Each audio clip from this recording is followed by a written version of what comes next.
uyabona nje but Shembe is the way incwadi kaJohn 6 le hey baba umpostoli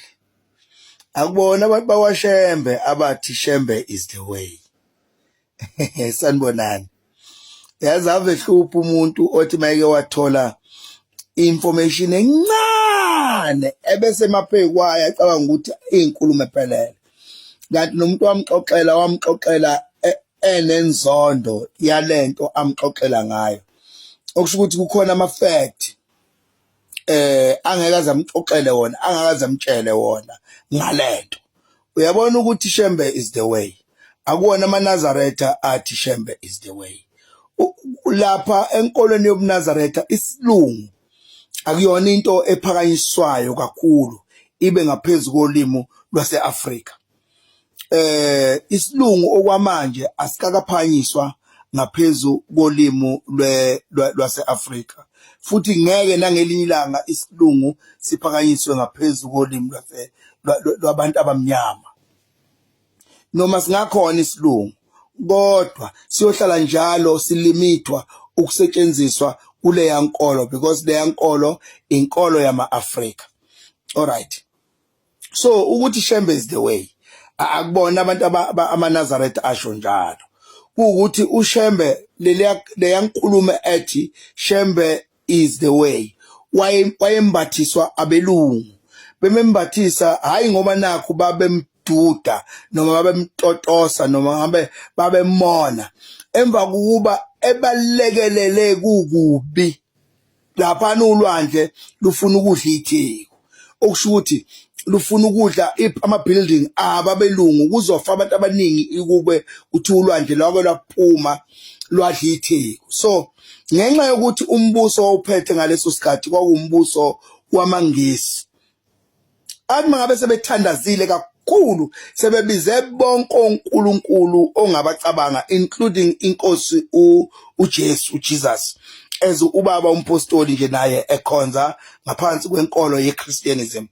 inkolo yeChristianism yafika lapha yathandaza insuku ngeinsuku kodwa ulwandle lokhu lusondelile lokuveza ukuthi mina ngiyaphuma lapha ngiyalidla itheko then kwaze kwakhona unkosikazi omlungu owakhuluma nawo amadoda abelungu mathi no yazini lana kukhona lo yamuntu omnyama owake wabhabhadisa lapha olwandle yena ke kodwa wayibeka ngokuthi kukhona lo liyahlanya olwake lwabhabhadisa lapha olwandle bakukhumbula belungu kwathiwa luluhlanya likuphi kwathiwa lusenanda base behamba kabaya kubabamkhulu uBhombela isitimela samampondo uvavalo inkunzi ehlaba ezinye emansobeni umlethi kaNomadinana zonke izizwe zithi mlethe base befike becela bathi hayibo baba ngalelo langa abashonga ukuthi lihlanya abambizanga ngohlanya bathi umuntu wenkosi bathi vele bona babengacabanga ukuthi uNkulunkulu ngempela ngahle kwenzeke ezemhlabeni umuntu omnyama bathi umuntu wenkosi sinenkinga ulwandle lifuna ukuphuma ludla itheko sithunyiwe umbuso wamaNgisi ukuthi phuthuma uzolekelela inkolo zonke sesizamile zehlulekile sasithi isilwane bantu abami sisho kubelungu sithi bantu abami sengizwile siyohlangana phambili sebethi kabelungu ke impostoli manje belungu kuthiwa sobuya nawo uthi hayi bantu abahambani siyohlangana phambili nangempela phambili kuthiwa safika ulwandle safika isilwane ulwandle likhupha amagagasi lusho ukudla itheko uyabona isilwane sasesifika siphakamisa isandla sathi masiphakamisa lesi sandla silapho onyazini lwezulu njengamanje baba umpostoli sathi isilwane masiphakamisa isandla kwaphela amagagasi olwandle lwathula ulwandle lwacwatha lwathi tu sasesithula isilwane silibuka sasesibuza umbuzo sikhuluma nolwandle sathi mntanami mina nobaba kusho uShembe umqalo wendlela uthi mina nobaba ngesikhathi sikwakha wena asishonga sikushonga ukuthi uyofika lapha yini mntanami esikuthathe yakubeka lapho kuphila khona abantu na sase siyathula isilwane savuma ngekhanda sikhuluma namanzi mbaba umpostoli ngoba ngiyabona ukuthi lenkulumo mhlawumbe wayizwa kancane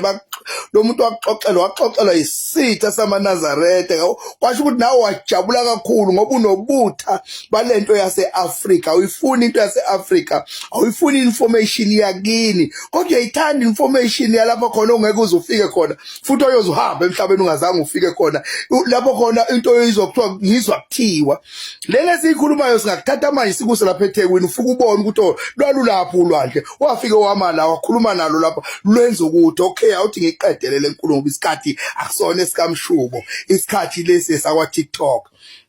uthema ngabe esevume ngekhanda kuthiwa sephendulukela kubelungu wathi bantu abami ubani odwebe ngenyama yenkomo kulomntanami base bekhonjwa abadweba abantu abadwebayo ukuthi nampaya base besho ukuthi ayukhona vele owadweba ngenyama yenkomo ngalezi insuku leziyana wathi bantu abami ningalokothi ningaphinde nangelinye ilanga nidwebe ngenyama yenkomo kulomntanami lo mntanami uyophuma adla umhlaba ayidwebe inyama yenkomo kulomntanami wasethi mntanami sesizwile siyaxolisa ngicela ujike ubuye lapha esakubeka khona thina nobaba kuthiwa lwaseliyahlehla ngezwi lwahlehla ulwandle baba umpostoli lwayo lwafika lwama lapho luma khona nanamhla lusami lapho waselupha isibusiso akangalinda nokuthi bembonga abelungu yabelungu kababe sebethi ngaleso sikhathi bathi Shembe is the way bathi Shembe akona akuthina amaNazaretha sathi Shembe is the way no abelungu bathi Shembe is the way bembona ukuthi ngempela lo muntu omnyama lo okuthiwa uShembe he is the way but the problem abantu abamnyama abayithandi into yakubo sidaliwe sinjalo nje thina into yakithi asiyithandi lena okungeyethu eseduze kwethu sithanda ukubhudukeza into ezikude into esingazazi futhi esingeke sizazi nabakhona mangathiwa sifika khona befike bekutshela ukuthi hayi yonke lento baba umpostoli enigxishwe yona amahanga isystem yamaRoman la neRoman Empire mayifuna ukudla umhlaba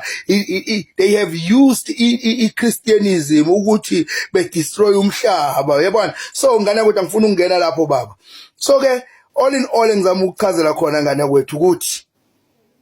Shembe is the way akushiwo ngoyithina amaNazaretha kwashiwo abelungu emva kokubona umsebenzi omkhulu uNkulunkulu wamaNazaretha uShembe abenzela wona ngiyabonga ngane yakwethu ngwakwethu wena so ungayithatha into oyizwe ngesitha isitha masixoxela ke phela hey lalela baba umpostoli sengiyigoqa nje phela lobo uMnazaretha buke bazondwa kakhulu ayikho into ebizondwa abantu abamnyama ikakhulukazi laba benkolo yeChristianism njengobuNazaretha maybe nawe nje ungomunye wabo abantu ababizonda kakhulu ubuNazaretha njengoba ubiza ngenkolo yamanga ayikho inkolo engeyeqiniso njengaleyana inkolo yamanga egcwele amango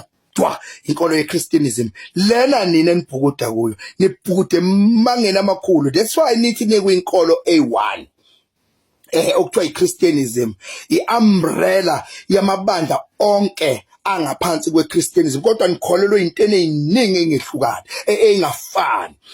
ngiyabona nje kube kuthiwa kuyenzeka baba umpostoli bengizoke ngithi ngoba nina ningamaKristu ningaphansi kwenkolo ke-umbrella yeChristianism okusho ukuthi i-room enikuyo is Christianism le room it has every room have a law then le room enikuyo yeChristianism kodwa law bengizoke ngithi kube kuthiwa kuyenzeka bengizoke ngithi ake kungene nina ningena on the same room kungena abantu baseWeseli kungena abantu basesheshi kungena abantu baseSt John's kungena abantu baseZCC kungena amaJericho kungena iZayoni kungena lokho kuthiwa oIan Gert lokho kwaseDash oAmerican Boards Roman Catholic Church zonke lezi onke lamabandla angaphansi kweumbrella eyi1 ebizwa ngokuthi Christianism bengizoke ngithi akangene in one room yeChristianism then bese sithi ngesikhathi esodwa shaya impempe kephe sekusikhathi sokuthi nidumisa uNkulunkulu oyedwa nimkhonzayo bese siyama siyathula sinibuke nimdumise ke sibone ukuthi niyomdumisa kanjani so into yamanga babumpostoli ilento leyo kuthiwa ye-Christianism leyanto leyana udodi leyanto leyana inkolo kaSathane inkolo ye-Christianism inkolo yasesihogweni inkolo ye-Christianism inkolo engena direction inkolo ye-Christianism inkolo engena thethe inkolo ye-Christianism inkolo ye-Christianism inkolo yasesihogweni lapho khona okukhonzwa khona uNkulunkulu ngaphansi kwento okuthiwa i-multiracious so ngane yakwethu phuma kubuNazaretha